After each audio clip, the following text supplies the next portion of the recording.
Ayan sir, magandang araw mga kaibigan. So meron tayo dito ginagawang Montero Sport. Ano to, naglinis tayo ng gas tank. Ayan, pinol down natin yung tangke niya para nilinis yung loob, tinanggal to. Tapos ito yung nakuha natin mga latag, oh grabe oh. Tapos syempre ito yung laman ng tangke. So nilagay natin dito sa planggana. Ayan. Ayan oh, pull down. Lalaki ng gulong na Montero. Tapos dito nakalagay yung kanyang tank hose. Ayan. Gusto mo natin nagtatanong na si Bossing. So ito guys, mga kaibigan, tinanggal natin yung filter, fuel filter niya para mahanginan natin yung fuel line kasi siyempre may mga latak din yun, nakabara. Hanginan natin doon sa ilalim. So ito yan oh. Yan, dito lang kami sa harapan ng GAC Motor, Geely Motors, tsaka Kia. Yan. So ito guys, Montero Sports. Yan. So pupunta na tayo sa ilalim para mahanginan natin yung kanyang fuel line, yung mga hose. Yan, hanginan natin yan para talagang malinis. Sulit naman yung pagbaba ng tangke, diba? So ganun lang yan mga bossing.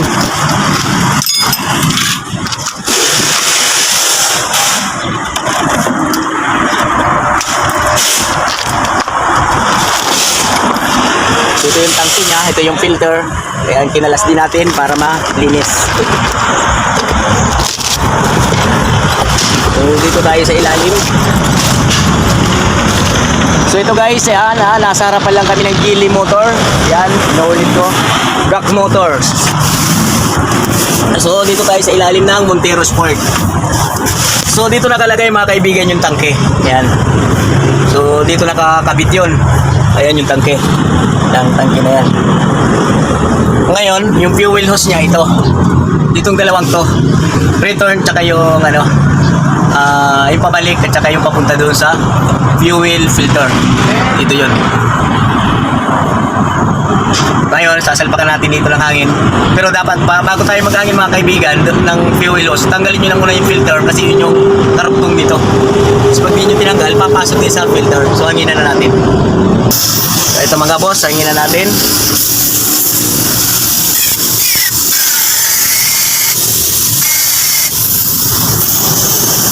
So ito guys, bumulwak na doon sa may ng fuel filter nung nahanginan natin. So ibig sabihin yung pinaka latak niyan, yung naiwan, so tanggal talaga siya. Yan. Yan. So dito, hinanginan natin dito.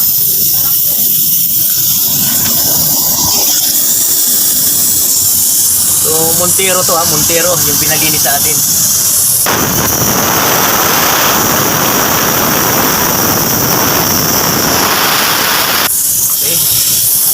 So pagka halimbawa na misload naman yung sasakyan natin, ganun din ang mangyayari niya.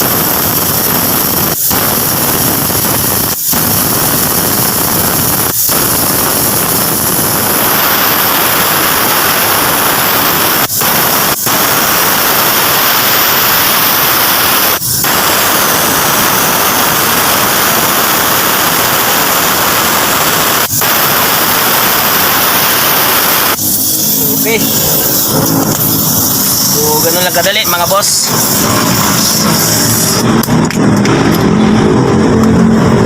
So, ito malinis na yan siya. Ito yung linya yan mga boss Ayan papakita natin sa video natin yung fuel line. So, magmula doon sa rubber, ang hose nito, metal na siya, tubo. Yan, hanggang doon yan sa fuel filter. Yan.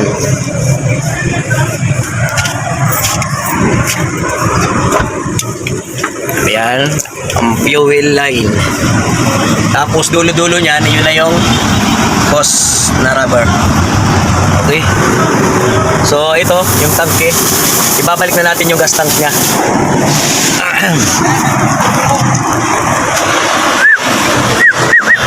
Oh, grabe. Ito yung nakuha nating diesel yung pinakita ko sa inyo kanina. Maraming latak siya. So lalo na nung nahugasan, ito mga boss, pangalawang hugas na ito. Pero sobrang itim pa rin ng ano.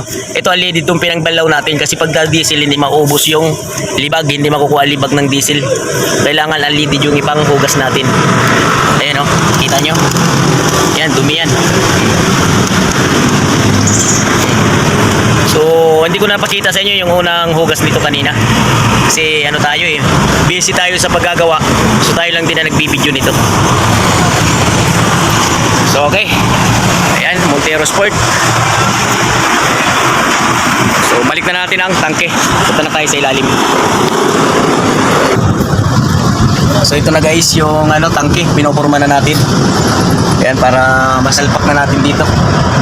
Mahirap kasi mag-isa. Ayan o.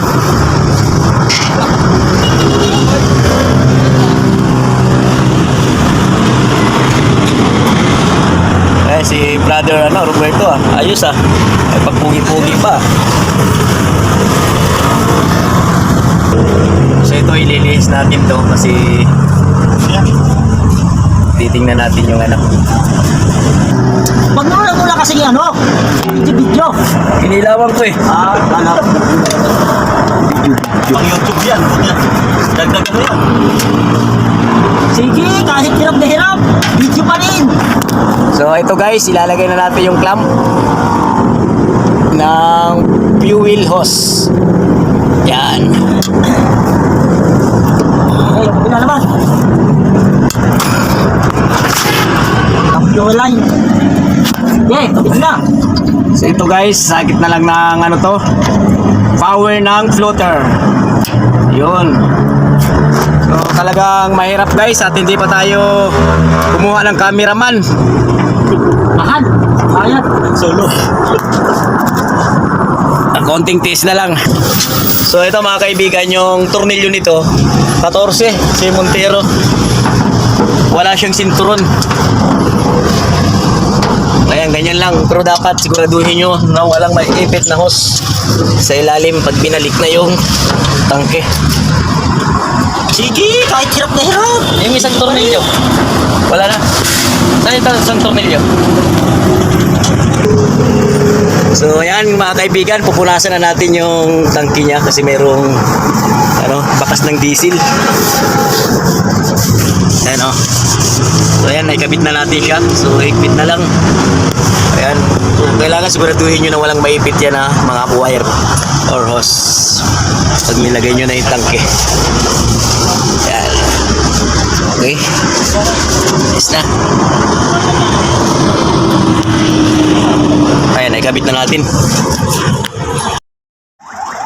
Yan mga kaibigan, nilagay na yung fuel filter. So ito si sir, dito sa atin nagpagawa kahit mahal. Butas ang bulsa ng may-ari, sabi ni ano, Mats Mechanic. Kilala mo ba sir yung vlogger si Mats? Oo, nakita ko. Ano yun eh, parting Bisaya yun, di ba? Dito mayroon din sikat si Master Garage. Oo. Yan ako. So ito guys, may ano to, check engine. Susubukan natin i-delete doon sa ating ano, pang tawas. Kasi si Mats, pang ano yun eh, bulang kristal. Ngayon naman, doon sa atin, pang tawas lang yun, pwede na. And okay na. Yan, pati yung ano. Bumbahin mo na. Bombay, wala kang diesel pa. Ay. Eh dapat hindi mo muna inilagay yung ano. Hindi. Pasok. So yan guys, sasali na tayo ng diesel.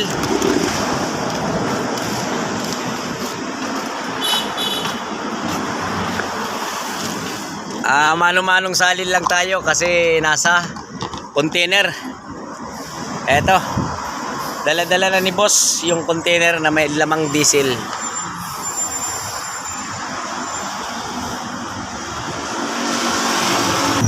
So ito guys, tapos na natin nasalina ng diesel. Papump na natin dito sa kanyang fuel filter. Ito. Kasi meron ng laman yung tangke.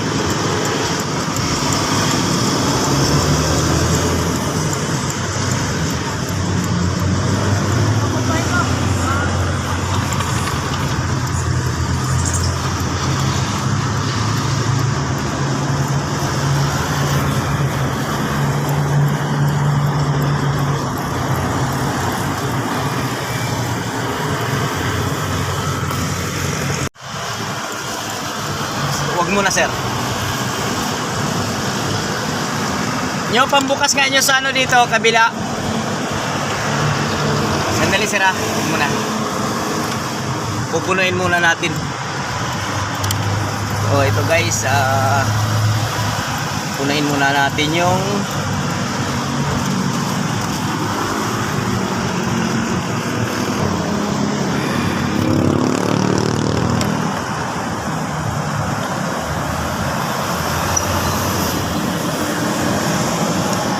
tatanggal ulit tayo ng isang linya papasok ay yung palabas pala.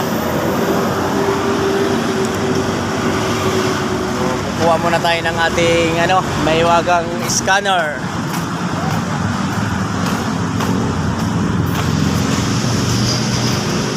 Para ma-scan.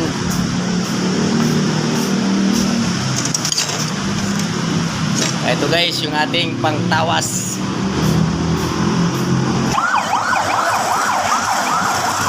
Ano ko muna, i-delete ko muna yung check engine niya dito. Yeah, ayun guys, ito kasi kanina may check engine pagpunta ni boss dito. Tatry natin gamitan ng ating pangtawas.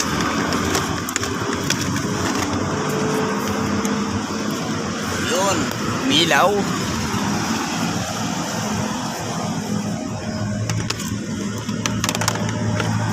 So ito yung ating mahiwagang pagtawas mga boss. On ko ang susi ha. Wala.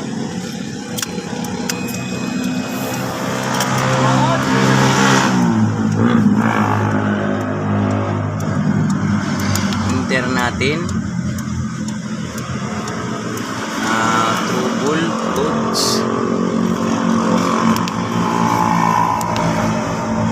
Ayan o. Fuel system leak ba? Third step ba? Malaking leak daw to. P0093 yung code mga boss. So ngayon i-delete lang natin yung Ayan. Delete natin 2 beses. Okay. Put natin yung engine.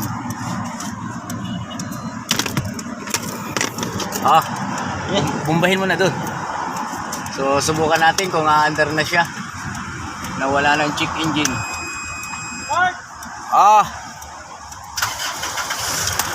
Yun. Wala na. So yun guys, nawala na yung check engine niya kasi na-delete. Ibig sabihin, so hindi siya major problem.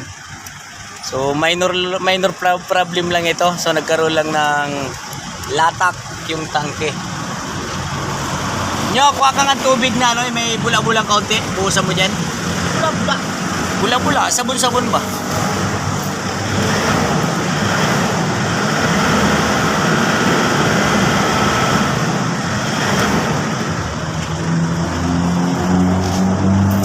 Tapos, chichikin natin yung mga inilagay natin fuel loss kung may leak, mga kaibigan. So, yun. Paki-follow, subscribe, comment, share ng ating channel, Jess Mechanic Vlog. So dito lang tayo sa Shell Centennial Road, Batong Dalig, Kawit, Cavite. Ayan, sadyain nyo lang kami dito mga boss. Palilinis ng tangke, fuel tank ng sasakyan. Okay, ito yung mahiwagang pagtawas natin.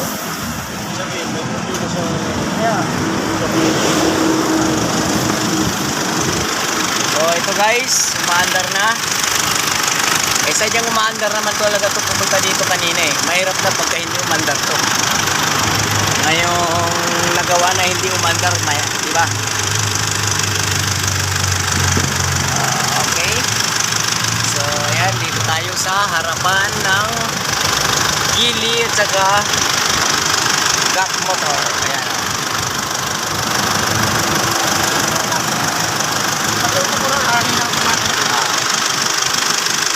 Ayan, i-close na ni Primo. Okay mga kaibigan, next vlog na lang ulit. Thank you.